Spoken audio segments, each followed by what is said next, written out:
Ya, baik. Assalamualaikum warahmatullahi wabarakatuh. Saya Dias Marifatullah Wirya Sasmita dari kelas proses manufaktur polimer dengan NPM 206575322. Oke, pada tugas kedua kali ini saya ingin mempresentasikan topik mengenai compounding dan aditif. Oke, langsung saja untuk introduction to compoundingnya sendiri.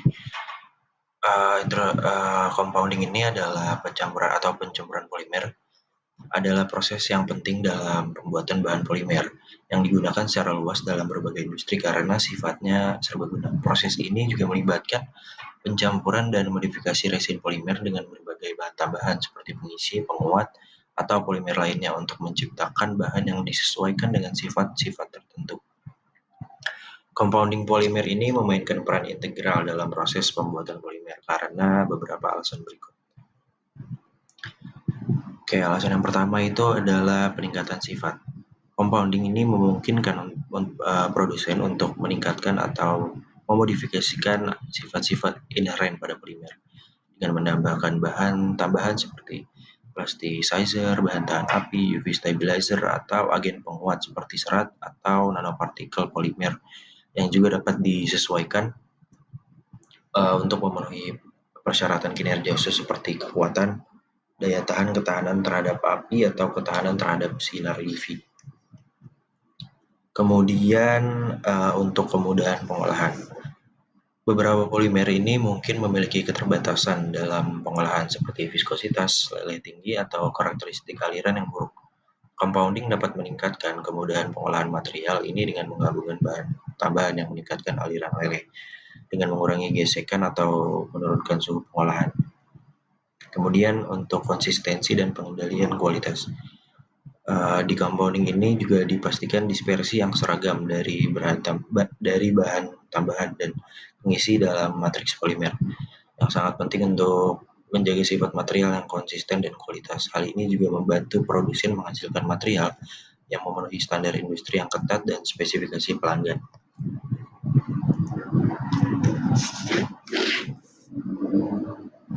Oke, untuk optimasi biaya. Kemudian untuk optimasi biaya ini, compounding dapat membantu mengurangi biaya keseluruhan bahan polimer dengan menggabungkan pengisi atau bahan perpanjangan. Produsen dapat mengurangi jumlah resin polimernya tersebut yang mahal yang diperlukan sambil tetap mencapai karakteristik kinerja yang diinginkan. Hal ini juga dapat sangat penting dalam industri di mana efisiensi biaya adalah prioritas. Kemudian adalah most important factors in compounding. Jadi dalam konteks compounding polimer ada beberapa faktor yang dianggap paling kritis untuk memastikan proses compounding yang berhasil. Dan ini adalah beberapa faktor-faktor tersebut beserta dengan signifikansinya. Pertama ada seleksi bahan baku dengan signifikansi. Memilih bahan polimer dasar yang tepat merupakan langkah awal yang sangat penting. Bahan polimer yang sesuai harus dipilih sesuai dengan aplikasi yang diinginkan dan persyaratan kinerja. Pemilihan bahan yang salah dapat mengakibatkan masalah seperti ketidaksesuaian sifat atau performa yang buruk. Kemudian pada pemilihan tambahan. Bahan tambahan seperti pengisi, penguat, plasticizer, pigmen, dan bahan tahan api itu harus dipilih dengan hati-hati. Mereka berkontribusi secara signifikan terhadap sifat-sifat akhir bahan komposit. Dengan pemilihan yang tepat dapat meningkatkan kinerja dan mengurangi biaya, sementara pemilihan yang salah dapat menghasilkan bahan yang tidak sesuai. Kemudian untuk proporsi campuran atau formulasi. Oke, bagian ini menentukan proporsi yang tepat dari bahan polimer dasar, bahan tambahan, dan pengisi adalah kunci dalam mencapai sifat-sifat yang diinginkan. Proporsi yang salah dapat menghasilkan bahan yang kurang efisien atau tidak memenuhi standar kualitas. Kemudian untuk pengolahan dan pencampuran. Proses pencampuran ini harus dilakukan dengan cermat untuk mencapai dispersi yang seragam dari semua komponen. Hal ini juga memastikan bahwa sifat-sifat bahan akhir akan konsisten dan memenuhi persyaratan yang diinginkan. Pengaturan suhu, waktu pencampuran, dan metode pencampuran ini adalah hal yang sangat penting. Kemudian untuk pemantauan kualitas selama proses compounding ini untuk mengidentifikasi dan mengatasi masalah sejak awal atau sejak dini. Pengujian yang tepat dan pemantauan parameter kinerja seperti viskositas, kekuatan, ketahanan terhadap panas, dan ketahanan terhadap UV dapat membantu memastikan produk yang konsisten dan berkualitas tinggi. Oke, untuk yang terakhir ini ada pengendalian proses. Proses compounding harus dikendalikan secara ketat untuk menghindari variasi yang tidak diinginkan dalam sifat-sifat produk. Dengan cara pengendalian suhu, tekanan, kecepatan campuran, dan parameter lainnya adalah aspek yang penting untuk pengendalian proses yang berhasil. Oke, beberapa yang lain itu ada dari keamanan kerja dan juga pengujian dan karakterisasi. Untuk keamanan kerja ini sering dilibatkan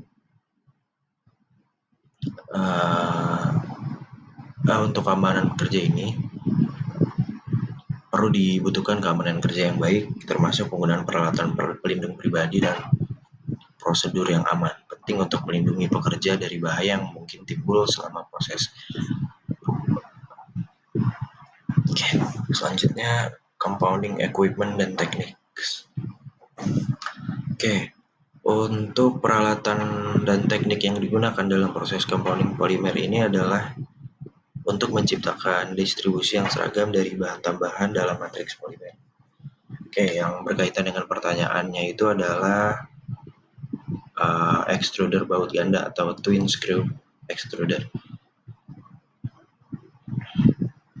Extruder baut ganda ini adalah alat yang sangat penting dalam proses compounding. Ini bekerja dengan cara menyuntikkan campuran bahan melalui dua sekrup yang berputar bersama-sama. Extruder baut ganda dapat menghasilkan gesekan dan tekanan yang tinggi, membantu dalam pencampuran dan dispersi bahan tambahan dengan baik. Ini memastikan distribusi yang lebih seragam dan efisien daripada metode pencampuran lainnya.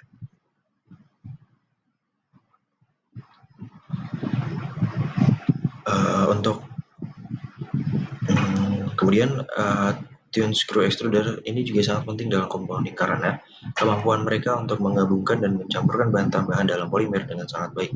Mereka memiliki dua skrup yang berputar bersama-sama dengan berbagai kecepatan dan arah putaran, yang mana nantinya akan menciptakan zona-zona kompresi, pencampuran, dan shearing yang berbeda. Ini juga memungkinkan distribusi yang seragam dari bahan tambahan dalam matriks polimer yang sulit dicapai dengan metode pencampuran lainnya. Twin screw extruders juga cocok untuk berbagai jenis bahan polimer dan formulasi, menjadikannya alat yang serbaguna dalam industri compounding polimer.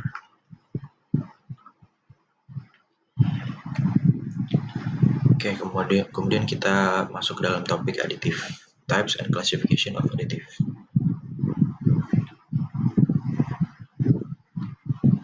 Oke, berikut adalah beberapa kategori utama dari bahan tambahan aditif dalam polimer beserta klasifikasinya. Yang pertama ini ada penguat atau reinforcement. Dengan klasifikasi penguat dapat dibagi menjadi dua jenis utama, penguat serat dan penguat partikel. Oke.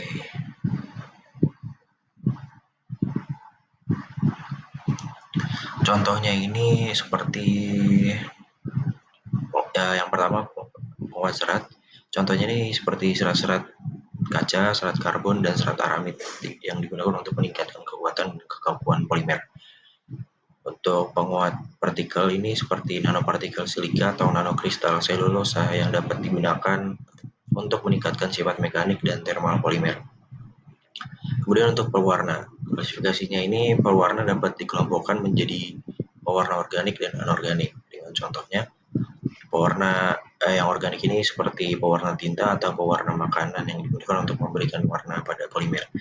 Kemudian contoh pada pewarna anorganik ini yaitu membentuk pigmen seperti titanium dioksida yang digunakan untuk membersihkan warna putih atau efek warna pada polimer. Untuk pengisi atau fillers ini dapat dikelompokkan berdasarkan sumbernya seperti pengisi alamiah dan juga buatan manusia. Untuk pengisi alami ini seperti serbuk kayu atau serbuk batu yang digunakan sebagai pengisi dalam beberapa aplikasi polimer. Untuk pengisi buatan manusia seperti silika amorf atau serbuk kalsium karbonat, ini digunakan sebagai pengisi untuk meningkatkan kekuatan ketahanan panas atau mengurangi biaya produksi karena bahan-bahannya ini cukup terjangkau. Oke, kemudian stabilizer. Ini dapat dibagi menjadi stabilizer thermal, antioksidan, dan anti UV. Untuk stabilizer thermal, ini adalah antioksidan seperti uh, multihidroksitoluen yang digunakan untuk melindungi polimer dari degradasi termal. Kemudian antioksidan ini seperti fenolik atau amin yang digunakan untuk mencegah oksidasi dan perubahan warna pada polimer. Lalu ada anti UV. Anti UV ini seperti benzofenon yang digunakan untuk melindungi polimer dari kerusakan akibat paparan sinar ultraviolet. Oke.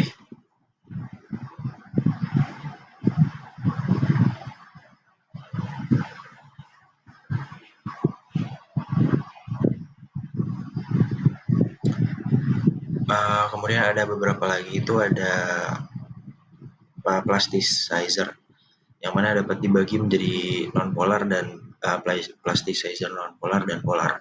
Untuk yang nonpolar ini sendiri itu adalah dioktil ftalat yang mana juga adalah contoh dari plasticizer nonpolar yang digunakan dalam PVC.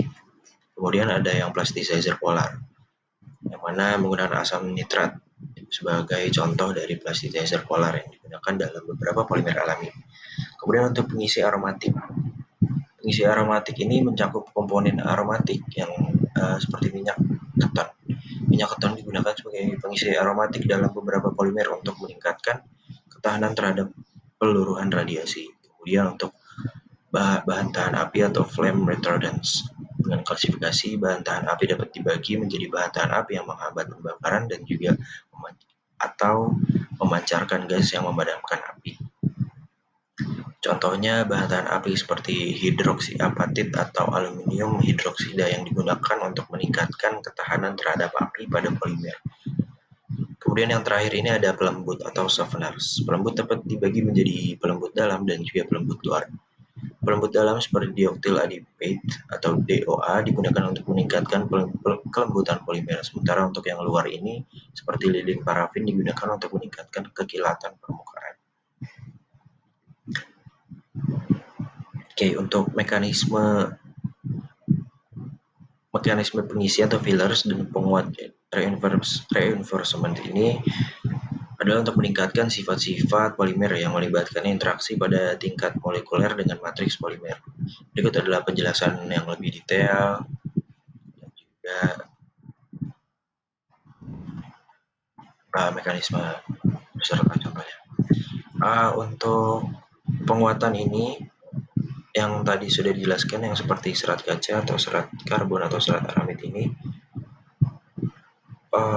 memiliki kekuatan mekanik yang tinggi ketika disatukan dengan matriks polimer. Mereka berperan sebagai penguat yang menguatkan material secara signifikan. Mereka mencegah retakan dan perambatan retakan.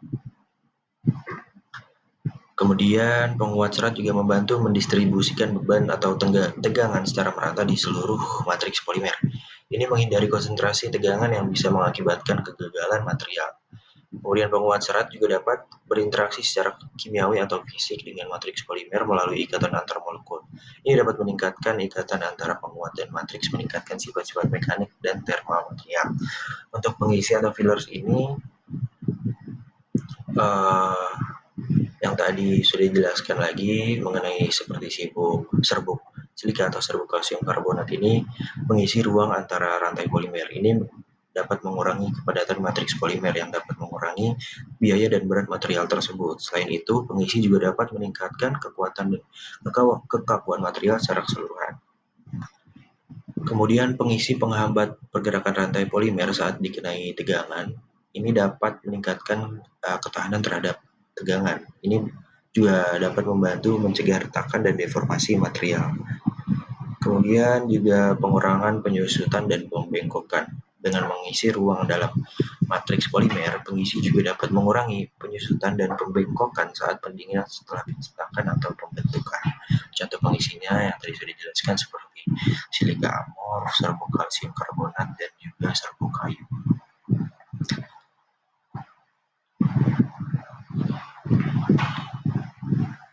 Oke,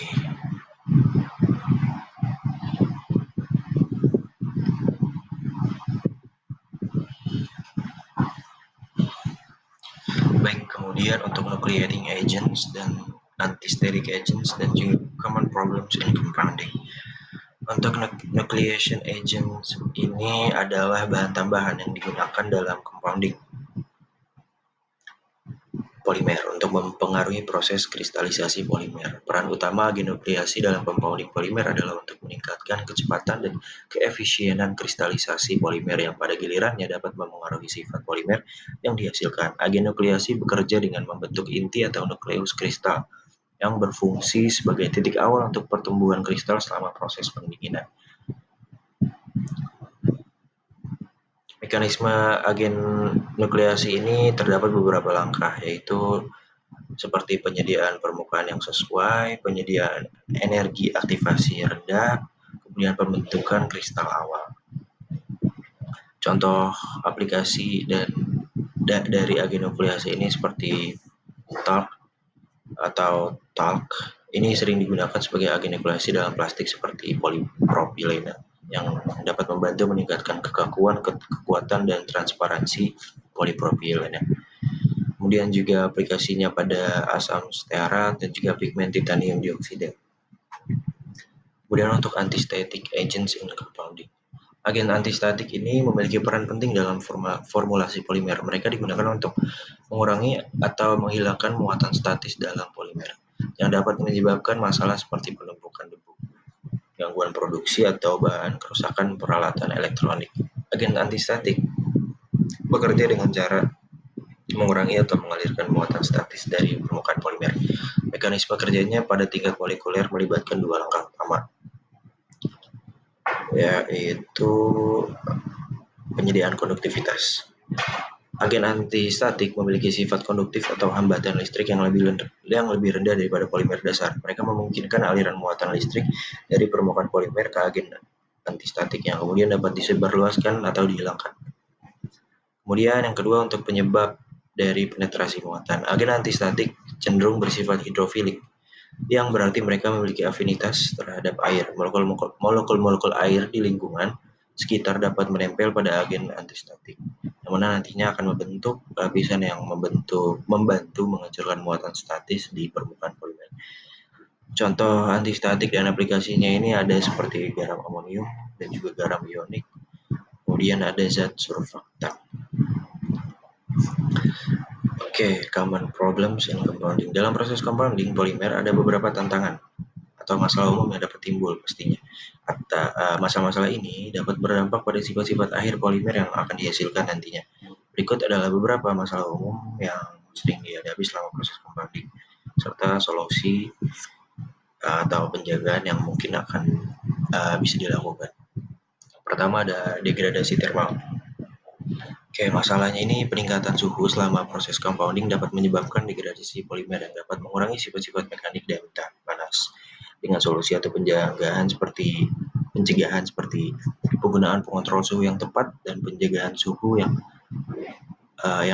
lebih dapat membantu menghindari degradasi termal. Penggunaan stabilisator juga bisa membantu melindungi polimer dan degradasi. Kemudian untuk pencemaran atau pencaburan tidak merata. Masalahnya ini bahan tambahan dan matriks polimer dapat mengakibatkan ketidakseragaman sifat-sifat dalam produk akhir. Dengan solusinya ini adalah memastikan bahwa peralatan compounding bersih dan kondisi pencampuran juga optimal terjaga, penggunaan alat pengaduk yang efektif dan pengamatan yang cermat selama proses dan membantu mencegah pencemaran. Kemudian untuk kerapuhan dan fragilitas, masalahnya ini dapat membuat polimer menjadi rapuh atau mudah pecah. Solusi atau penjagaannya itu dengan melakukan uji dan penyesuaian konsentrasi bahan tambahan sesuai rekomendasi produsen atau pustaka yang relevan, memastikan bahwa pengolahan tersebut termasuk pada waktu pencampuran dan suhu yang sesuai.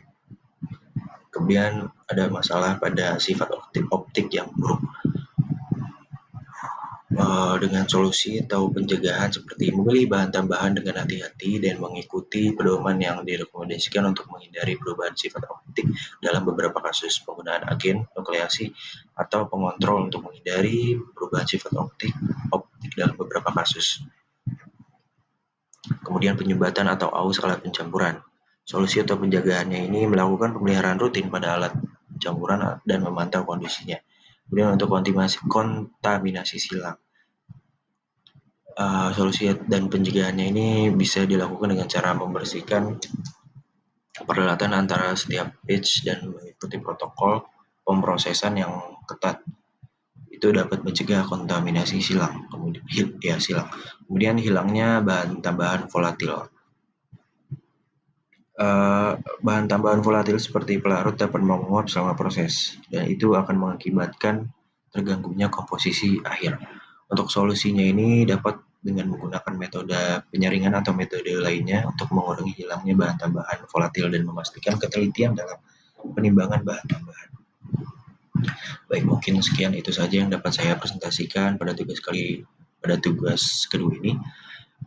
Kurang lebihnya mohon maaf. Terima kasih banyak untuk Prof. Adam Febrianto Nugraha dan juga kepada Prof. Muhammad Salim. Assalamualaikum warahmatullahi wabarakatuh.